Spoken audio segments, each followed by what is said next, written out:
Welcome to the War Academy channel. Today we have a very interesting program about one of the worst military decisions made by the Germans in World War II, just at the moment when their situation had become more critical than ever. We are referring to Himmler's appointment as Commander-in-Chief of the Vistula Army Group at the end of January 1945. This meant, for practical purposes, the appointment of someone who had hardly any military knowledge as the maximum person in charge and responsible for the defense of the Eastern Front, just at the moment when the entire line had just been disintegrated after the last Soviet offensive. This appointment, surprising practically all the high officers of the time, being especially striking the reaction of Guderian himself, because as Chief of the General Staff of the Army, he had already spent several months trying to do real juggling so that the front would be maintained. The question that many of you will be asking yourselves now is, how did this appointment of Himmler come about? To see the context in which it was done, we have to go back a few months earlier, specifically to the summer of 1944.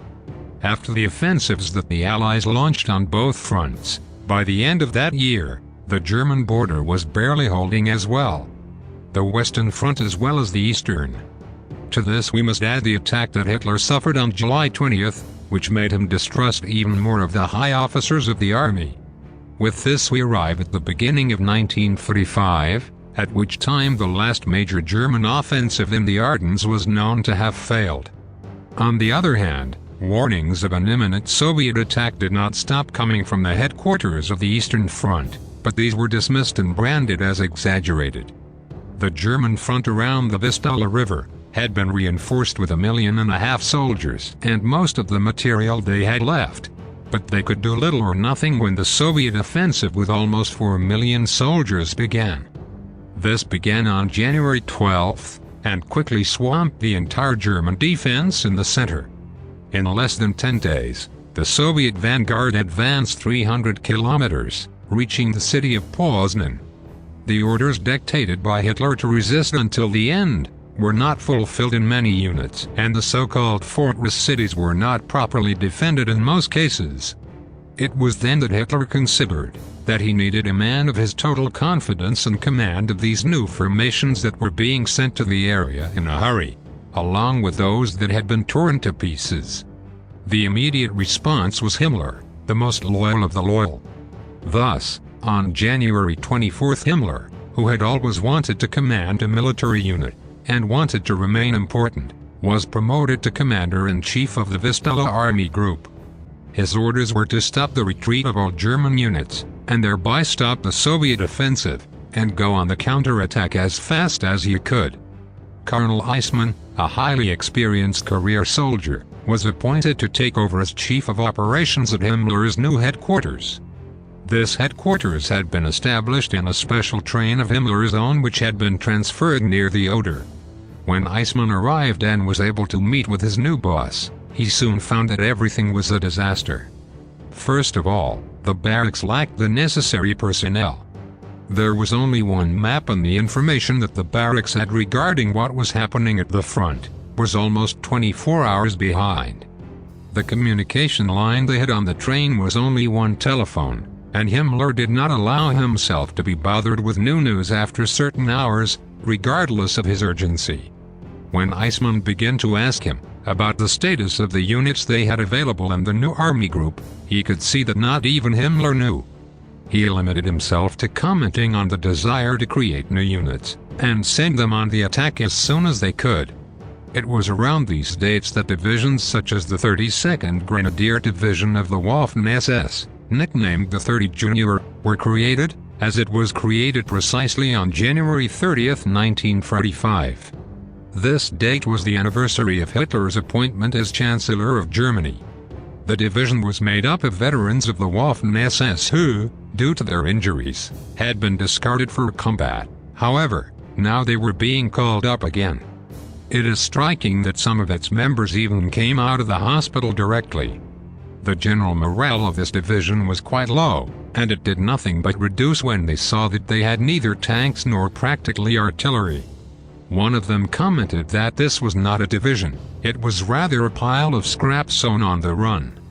Without a doubt, This type of action gives us a good idea of how desperate the situation is. Returning to the front again, the panorama had only worsened, and it was no longer in Poznan, where the Soviets were located, but by the end of that month of January, they were already on the banks of the Oder River, only 70 kilometers from Berlin. Himmler now had to imitate one of the orders that Stalin had issued a few years ago in his army, this being the famous order of not one step back. Himmler, making it his own, titled it, "Death and Punishment to All Those Who Do Not Do Their Duty." He also sent a prayer that read as follows: God our Lord, He has never abandoned our people and has always helped the brave in hours of need. Due to continuous Soviet advances, Himmler had to delay his headquarters to the town of Falkenberg, already on the west bank of the Oder River and close to Berlin. In an attempt to stop the powerful armored units of the Red Army that continued to penetrate German territory, Himmler sent everything he had in a desperate way. Despite the protests of his staff officers, a heavy battalion of Tigers-type main battle tanks was sent alone to stop this advance, a few kilometers east of the city of Krostrin. Unfortunately for them, and due to not having any type of support from the infantry or the aviation, they were surprised by the Soviet armored columns, while they were still attached to the train cars that were transporting it.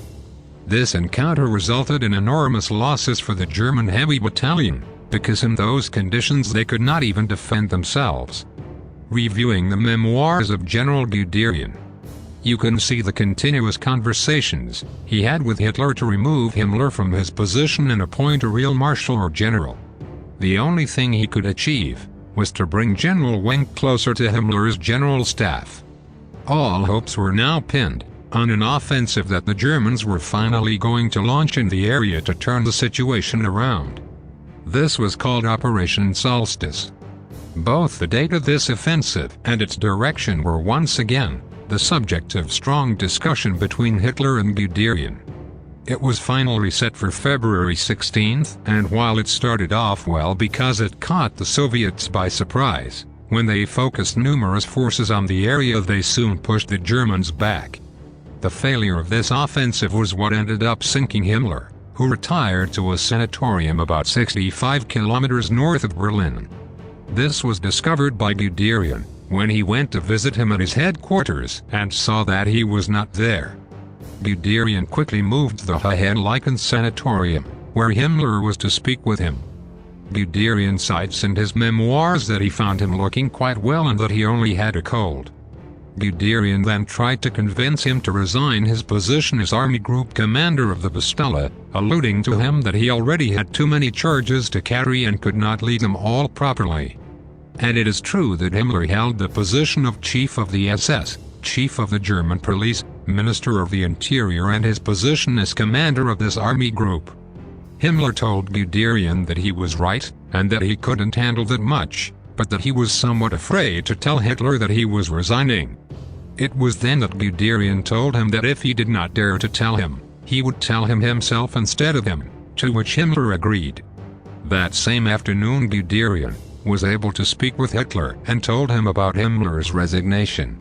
Instead, he proposed that he appoint Heinrich, who was finally appointed on March 20, 1945.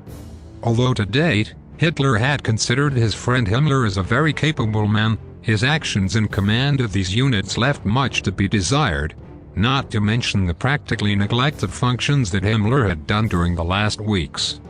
This caused their relationship to distance themselves quite a bit, and the trust that he had had in him until that moment suffered greatly. Finally, and as we all know, Himmler would not be present at the Battle of Berlin, and was caught on April 28 making an offer of capitulation to the Allies. This caused Hitler to issue an arrest and execution order for his former, and until then loyal companion. Himmler had to go on the run under a false identity, and was arrested by the Western Allies on May 21. After a series of general interrogations, it was Himmler himself who revealed his identity while waiting to be brought before Eisenhower or Montgomery.